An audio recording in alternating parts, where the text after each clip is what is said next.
É isso aí, pessoal. Eu quero falar para você da palavra de Deus. Eu quero continuar falando do tema que eu estava falando semana passada, que é um tema tão pouco falado, tão pouco difundido no nosso meio. Querido, a gente ouve pregação de tudo quanto é jeito, pregação determinista, triunfalista, recebe e tantas outras coisas que a gente recebe que causam um frenesi na população, no povo, mas que conversão mesmo que é boa, poucas vidas se convertem. O que eu estou falando de conversão? Eu estou falando daquilo que o Senhor nos ensina da palavra dele. Arrependei-vos e convertei-vos, para serem cancelados os vossos pecados. E a conversão é mudança de mente, de atitude. A conversão é você deixar de viver para que Cristo viva em você. A conversão é você deixar de pensar para você pensar aquilo que Deus deseja que você pense. Significa que você é destronado para que Deus seja entronizado na sua vida, para que Deus tenha prioridade e a primazia em todas as áreas da sua vida. Paulo entendeu o que era conversão. Aquele que era o perseguidor da igreja passou a ser perseguido por amor a Jesus. Ele dizia: logo já não sou eu mais quem vive, mas Cristo vive em mim. E o viver que agora eu tenho na carne, eu tenho na fé do Filho de Deus. Querido, Paulo foi transformado, regenerado. A conversão de Paulo foi algo que impactou não só a geração dele, mas todas as outras, através das suas cartas, do seu testemunho, daquilo que ele deixou registrado pelos séculos. E Deus não muda. Deus é o mesmo ontem, hoje e eternamente. Assim o é o Senhor Jesus. E o desejo do Senhor é que você aprenda a viver não mais para você, não atentando, como nós abrimos o versículo dessa tarde, desta programação, não atentando nas coisas que se veem, porque as que se veem são temporais, são passageiras. E eu quero dizer uma coisa para você. Muitas pessoas têm pregado o que Paulo bem dizia na época dele. Imagina, quase 2000 anos atrás ele falava isso. Imagina agora, com a apostasia, aí na nossa geração, o abandono da fé verdadeira, a iniquidade crescendo nos âmbitos cristãos, o amor se esfriando, a fé se esfriando. Você imagina como é que isso tem crescido no nosso meio. E eu quero dizer para você, querido, os simples ouvintes da palavra de Deus não serão salvos. Não serão arrancados deste mundo quando o Senhor vier. Mas os obedientes, os fiéis, sim, esses serão levados de uma maneira tão gloriosa. Quando o Senhor Jesus, quando Maranata, a hora vem Senhor Jesus, quando Ele vier buscar a sua noiva e levá-la para sempre, para estar com Ele. E aí, querido, eu quero dizer uma coisa para você. Como muitos estão pregando um outro evangelho, não estão pregando o evangelho da verdade, da graça de Deus, o evangelho da obediência. Estão pregando um evangelho falsificado, adulterado, da porta larga, um evangelho que não te tira da sua zona de conforto, do seu confortalismo espiritual. Você vai para a igreja para ganhar, você vai para a igreja para receber, você vai para a igreja para fazer o que você quer, do jeito que você quer, da maneira que você quer. Afinal de contas, quem está no centro da sua vida é você. Então, exatamente, você fala o que o seu coração está cheio. E o seu coração está cheio das coisas do mundo, das coisas que são passageiras, daquilo que vai passar. A boca fala, é um reflexo daquilo que está no coração. Então, por isso, muitas pessoas que se dizem cristãs falam coisas perversas, coisas enganosas. Muitas delas até pregam um outro evangelho, como Paulo falava. Não, esse não é o evangelho de Cristo. É um outro evangelho. E ele dá até um alerta, como eu disse semana passada aqui, como ele disse em Gálatas, ainda que nós quem? Nós, os apóstolos, ele se referia a eles, vier e trazer um anjo do céu, um outro evangelho, que não seja o evangelho de Cristo, o evangelho da cruz, é anátema, é maldição, é amaldiçoado e maldito. Então vamos ficar com o evangelho da graça verdadeira, que não é amaldiçoado, nem maldito, nem anátema, mas é o evangelho que é o poder de Deus para salvar a sua vida e para te dar a vida eterna. E eu quero abrir o programa dessa tarde falando de um homem que viveu 3 anos com o Senhor. mas que não era convertido. Assim, você pode me chamar de qualquer coisa dizendo que eu não estou dizendo a verdade para você, mas não tem problema. Eu fico com a Bíblia. O que você pensa, o que eu penso, eu prefiro ficar com a Bíblia, com a palavra de Deus. Na minha modesta opinião, nenhum daqueles 12 discípulos, até a morte de Jesus, eram convertidos. Nenhum deles. Mas as pessoas pegam só Pedro para Cristo, né? Mas é verdade que nenhum deles era convertido. Jesus, em uma determinada ocasião, ele confrontou Pedro naquele convencinismo, que Pedro era convencido que era discípulo de Jesus. Ele ainda não era discípulo, mas era convencido. E Jesus mostrou para ele que ele era apenas convencido, ao ponto de um galo obedecer a Deus e Pedro desobedecer, né? Porque traiu o Senhor 3 vezes. Então, querido, Pedro, nessa ocasião da sua vida com Jesus, nesses 3 anos do ministério do Senhor aqui na terra, aquele que não era convertido, após a morte do Senhor, ele se converte. Pedro agora, aquele homem douto, aquele homem que arrancava espada, aquele homem até que o diabo usou sua boca para tentar refrear o plano eterno de Deus na vida do Senhor Jesus. Esse homem agora convertido. Esse homem agora que não andava mais distante do Senhor, agora andava com o Senhor. Há uma diferença. Quando Pedro estava andando distante do Senhor, ele chorou amargamente. Agora o choro de Pedro não era o choro da carne, mas era o choro do Espírito, que a Bíblia nos ensina a viver e a praticar esse choro. Chorar com os que choram. E nós estamos vendo hoje a sociedade evangélica cristã no mundo inteiro, eles só querem rir com os que riem, mas não estão querendo chorar com os que choram. Eu me lembro de uma tirinha, eu já falei isso aqui alguns anos atrás na rádio, que um homem que se dizia cristão, né, seguidor de uma religião denominada cristã, ele estava sentado na sua mesa, assistindo televisão, sozinho, e ele tinha um banquete na sua mesa. O que você puder imaginar estava para ele. Na parte de baixo da tirinha estavam as pessoas morrendo de fome na África. E é mais ou menos isso aí, o panorama da igreja moderna. Só vem a mim e nada ao vosso reino. Mas Pedro, convertido, deixou uma carta muito importante para a igreja, que mostra o seu chamado. Talvez você que está aí do outro lado, que você que não saiba o seu chamado. Tem gente que fala: pastor, eu não sei meu chamado, eu não sei por que eu fui chamado, para quê, o que eu devo fazer, eu vou te mostrar agora. Você que tem essa dúvida, você que não sabe o seu chamado, ou você que aprendeu o seu chamado erradamente, eu vou mostrar para você na Bíblia a maneira correta de você entender o seu chamado diante de Deus. 1 Coríntios 12, 21 fala assim: porquanto para isto mesmo fostes chamados, pois que também Cristo sofreu em vosso lugar, deixando-vos exemplo para seguirdes os seus passos. Vou repetir: porque para isto mesmo fostes chamados, pois que também Cristo sofreu em vosso lugar, deixando-vos exemplo para seguirdes os seus passos. E uma coisa interessante isso aqui. Por que é interessante, pastor? Porque muita gente boa, mas o inferno está cheio de gente boa, viu, gente? Muita gente boa não ensina isso aqui.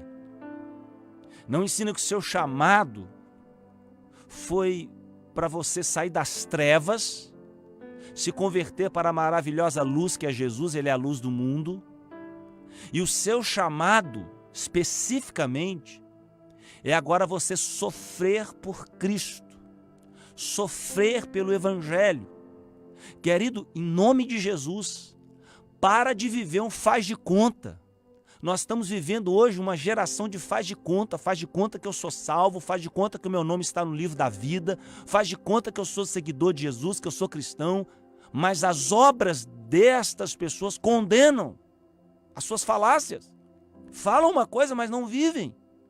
É como Jesus diz em Mateus 23, na cadeira de Moisés estão assentados os escribas e os fariseus, Fazei tudo que eles vos disserem, mas não os imiteis nas suas obras, pois dizem, não fazem. Querido, eu quero dizer uma coisa para você, nem todo que diz Senhor, Senhor, ele entrará no reino dos céus, mas aquele que faz a vontade de Deus, Pai que está nos céus. Nós precisamos entender, querido, que quando você começa a estudar a palavra de Deus, de Gênesis a Apocalipse, você começa a perceber que por causa do pecado, o sofrimento entrou na raça humana. E eu quero dizer para você que existe dois tipos de sofrimento. Há o sofrimento do mundo, a qual o Senhor falou para Eva, Eva, você vai agora sentir dores de parto. Há agora o sentimento do remorso. Há agora o sofrimento daquilo que você fez errado, escolheu errado para a sua vida. Quem dirá aqueles que escolheram o pecado? Mal eles sabiam que o salário do pecado é a morte, mas o dom gratuito de Deus é a vida eterna em Cristo Jesus.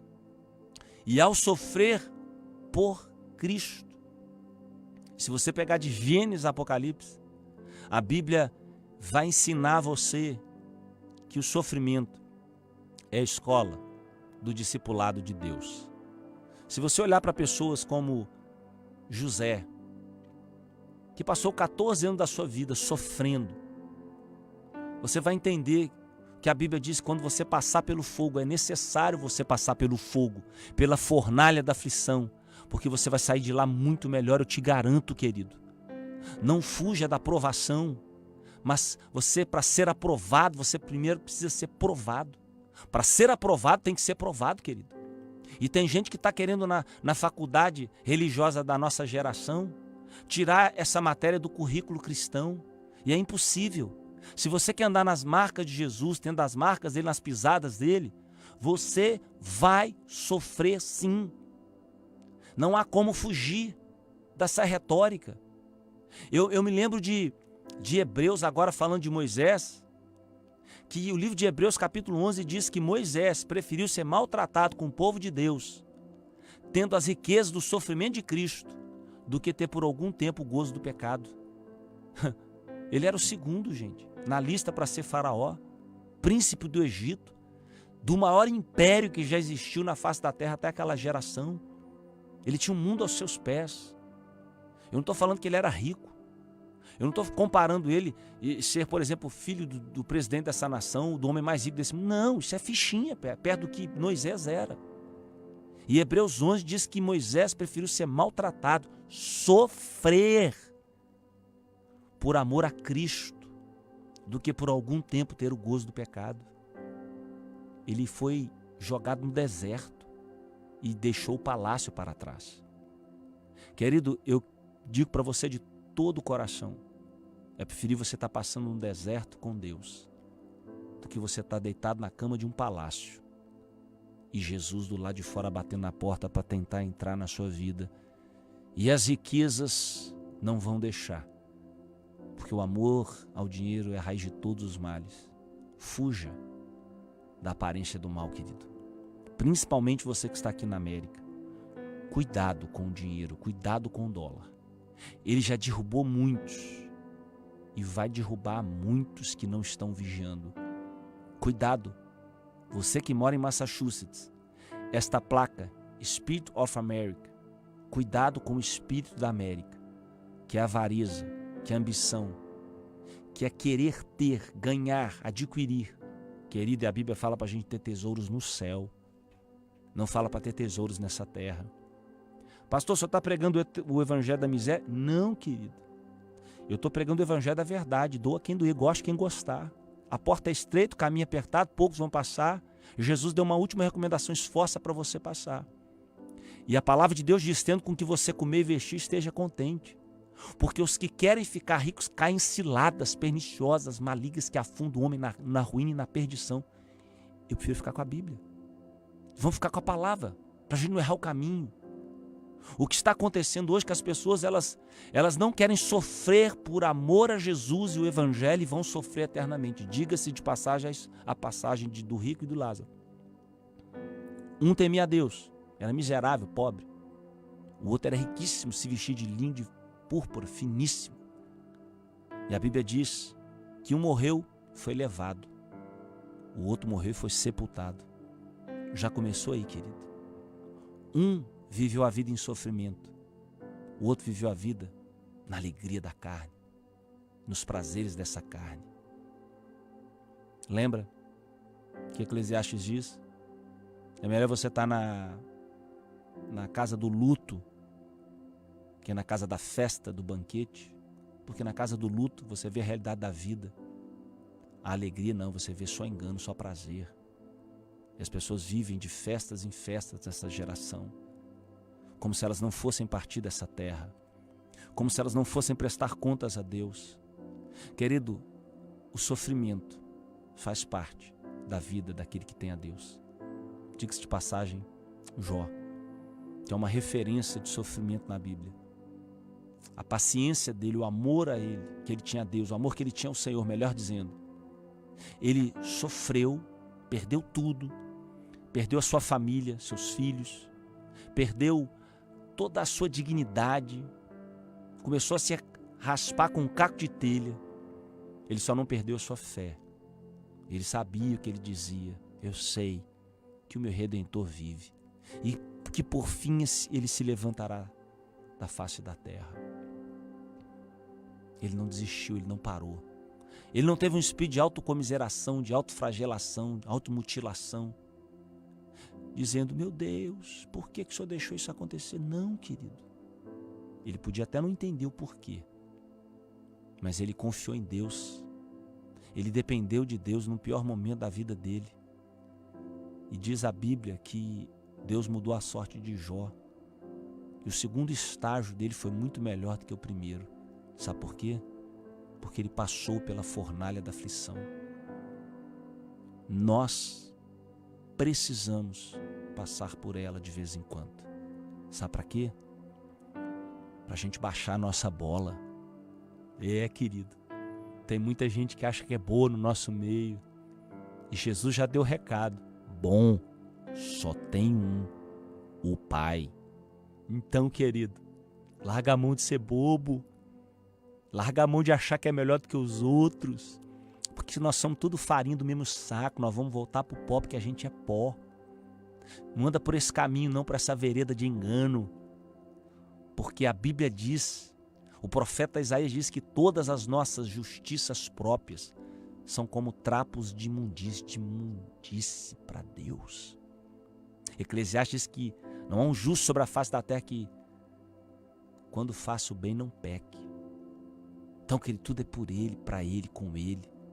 Se alguma coisa boa na minha vida, na sua vida, é proveniente dEle. É do seu grande amor.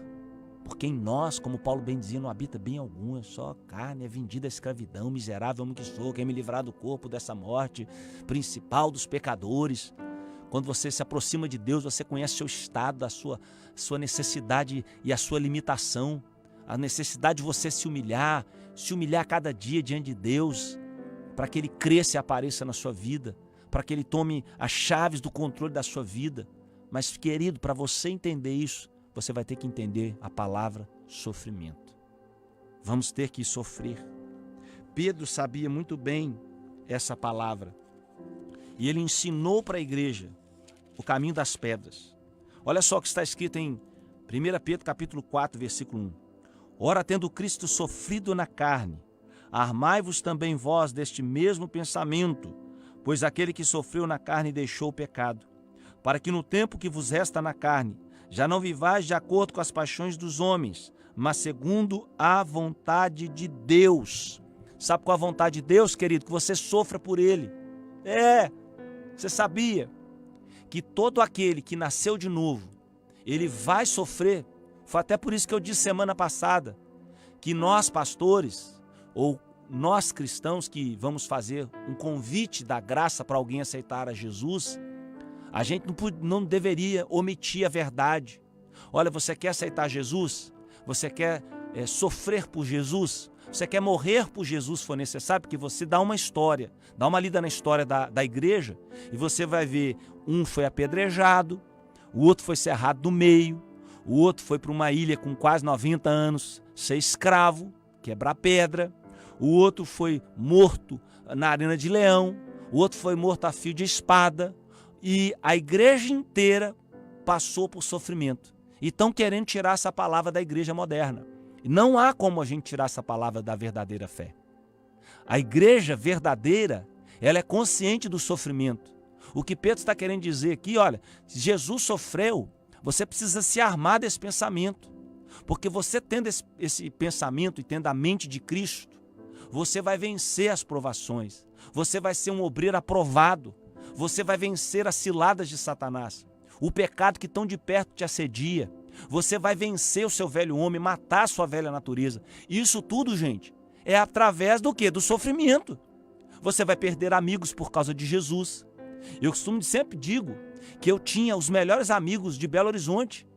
Os meus amigos, antes de eu me converter a Jesus, eram os melhores amigos que uma pessoa pudesse ter na face da terra. Os meus amigos, num frio de 50 graus abaixo de zero, eles arrancavam a jaqueta e me davam e sentiam frio. Mas acontece que quando eu aceitei Jesus, quando eu me converti ao Senhor, os meus amigos não quiseram a Cristo. E aí eu tenho uma coisa que eu levo para o resto da minha vida. Quem não quiser ser amigo de Jesus não serve para ser meu amigo. Até porque a Bíblia condena a unidade do crente com o incrédulo. Luz com trevas. O ímpio e o santo. A Bíblia diz que não tem sociedade entre essas pessoas. Porque um quer o reino dos céus. O outro quer o que? A glória da terra. Então eu sofri ali, querido, a perda de pessoas maravilhosas, humanamente falando. Eu sofri a perseguição da minha própria casa. Quando o Senhor Jesus disse que aquele que se converter, aquele que é dele, ele vai ser perseguido, vai ser odiado. Se perseguiram a mim, vão perseguir vocês. Se odiaram a mim, vão odiar vocês. Eu sofri a chacota da minha mãe, da minha família, do meu pai. Os meus irmãos me ridicularizavam, me zombavam, dizendo que fizeram uma lavagem cerebral na minha cabeça. E eles, tadinho, eles não entenderam, eu não mudei de religião. Eu aceitei a verdade de Cristo. Conhecereis a verdade vos libertará. E se Jesus Cristo vos libertar, se o Filho vos libertar, verdadeiramente sereis livres. João 8, 32 e 36. Tadinho, eles não entenderam isso. Eles acharam que eu tinha mudado de religião, não mudei. Por isso eles zombavam, caçoavam, faziam chacota, deboche. Fizeram uma lavagem cerebral na cabeça do Geraldo. Tadinho, eles não entenderam. Não fizeram só uma lavagem na minha cabeça. Fizeram uma lavagem na minha cabeça, no meu coração, no meu corpo, nos meus olhos, nas minhas mãos, nos meus ouvidos. A lavagem da água da palavra, que purifica o homem, que transforma o homem, que faz um homem como Paulo, Saulo de Tarso, perseguidor implacável da igreja, matador dos nossos irmãos, dos primeiros cristãos, do primeiro século. Este homem agora ser perseguido, e agora ele sofrer por causa do evangelho, por causa de Jesus, ao ponto de um dos exemplos só que eu vou te dar, ele estando com Silas pregando o evangelho, foram escorraçados, apanharam, foram levados ao calabouço, e lá dentro se cumpriu Filipenses 1:29. A vós foi dado não somente de crer nele, mas também de sofrer por ele. Nós precisamos pregar o evangelho completo, íntegro, na sua totalidade. Crer é obedecer, é seguir os mandamentos, praticar a palavra. Não viver um evangelho de faz de conta ou um outro evangelho, como você quiser dizer. O que eu estou dizendo para você no Espírito do Senhor é que, se você é de Deus, você vai sofrer no seu trabalho. Você vai sofrer zombarias. As pessoas vão estar num canto, numa festa, num lugar, como já aconteceu comigo. Quando eu me converti, eu tive uma festa num lugar luxuosíssimo em Belo Horizonte, um familiar meu, e não tinha como eu não ir. E eu fui. Cheguei lá naquele lugar, os meus irmãos, meus primos, os amigos deles, estavam em uma volta, uma roda, e eu falei, vou entrar, como a Bíblia diz, ovelha no meio dos lobos. E eu fui entrar para evangelizar eles, para falar da minha vida para eles. E o meu irmão, um dos meus irmãos, pegou um copo de uísque. Todos eles estavam com um copo de uísque, botou na minha cara e falou assim, e aí, Geraldo, bebe esse uísque, se você é homem, bebe esse uísque, você não bebe não? E começaram a todos rir de mim, e eu sofri ali, querido, por causa de Jesus. E eu disse para o meu irmão uma palavra, falei, olha, eu posso beber, você que não pode. Ele falou, como assim? Então bebe. Não, peraí, você não me entendeu. Eu posso pegar esse copo de uísque, dar um gole e nunca mais na minha vida eu tocar em um copo de uísque, porque eu sou liberto da bebida. Agora, você não pode porque você é escravo da bebida. A bebida manda em você. 24 horas por dia você pensa em bebida. Você quer chegar ao final de semana para você se embebedar, para você encher sua cara, porque o demônio da bebida te escravizou. Mas quando você conhece a verdade, que atrás de um copo de bebida tem um demônio te enfeitiçando, te cegando, e você quer ser liberto, porque se você não é liberto por Cristo, você é escravo daquilo que te domina. Por isso eu disse para ele que eu podia beber. Não porque eu era melhor do que ninguém. Então, querido, eu quero dizer uma coisa para você. Vale a pena sofrer por causa de Jesus. Vale a pena sofrer por causa do Evangelho. E o convite do Evangelho é esse. Sofra por amor a Jesus. Sofra por causa de Cristo. Porque a você foi dado o privilégio, não somente de crer nele, mas também de sofrer por ele.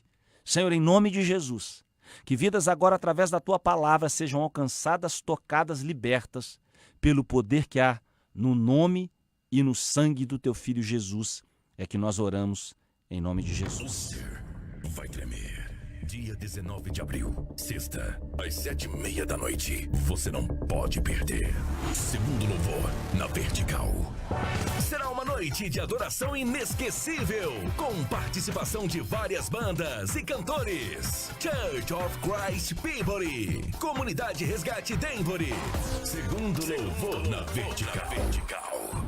Dia 19 de abril, a partir das 7h30 da noite, na Igreja Noiva do Cordeiro, 147 Fairhaven Road, Ulster. Não perca.